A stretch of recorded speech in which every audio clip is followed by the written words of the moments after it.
কোরবানির ঈদ মানেই ত্যাগ আর আনন্দের ভাগাভাগি। আল্লাহর সন্তুষ্টির আশায় প্রতি বছর এই দিনে পশু কোরবানি দেন সামর্থ্যবান মুসলমানরা। তবে কোরবানি শেষ হতেই প্রতি বছর একটি প্রশ্ন আমাদের সমাজে ঘুরে ফিরে আসে: কোরবানির মাংস 3 ভাগ করা কি আসলেই বাধ্যতামূলক?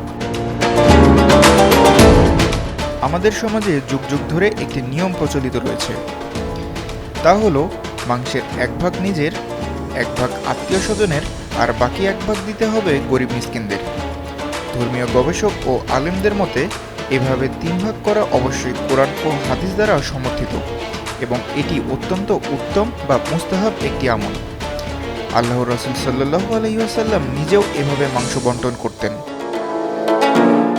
তবে মনে রাখতে হবে, এটি কোনো বাধ্যতামূলক নিয়ম নয়। কোরবানির মূল উদ্দেশ্য মাংসের ভাগাভাগি নয়, বরং আল্লাহর দরবারে বান্দার তাকওয়া পৌঁছানো।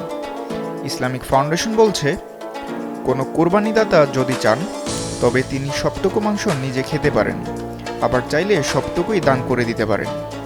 এতে কোনো গুনাহ হবে না। এদিকে বাংলাদেশের অনেক এলাকায় সামাজিক ভাগ নামে একটি সুন্দর রীতি রয়েছে, যেখানে গরিবদের জন্য মাংস তুলে রাখা হয়। আলেমদের মতে খুশি মনে কেউ মাংস দিলে এই সামাজিক উদ্যোগটি অবশ্যই প্রশংসনীয়। তবে কোনো সমাজ বা মাতবর যদি জোর করে নির্দিষ্ট পরিমাণ মাংস দিতে কাউকে বাধ্য করে, ইসলামে কিন্তু সেটি মোটেও জায়েজ নেই। তাই বলাই যায়, কোরবানির মাংসের 3 ভাগ করার নিয়মটি আসলে সামাজিক সৌহার্দ্য ও অভাবী মানুষের মুখে হাসি ফোটানোর এক দারুণ সুযোগ। তবে এর মূল সৌন্দর্য লুকিয়ে আছে কোরবানিদাতার নিজ ইচ্ছে আর ভালোবাসার উপর, কোনো জোর জুলুমের উপর নয়। তাহেরুল ইসলাম, ডেইলি সান।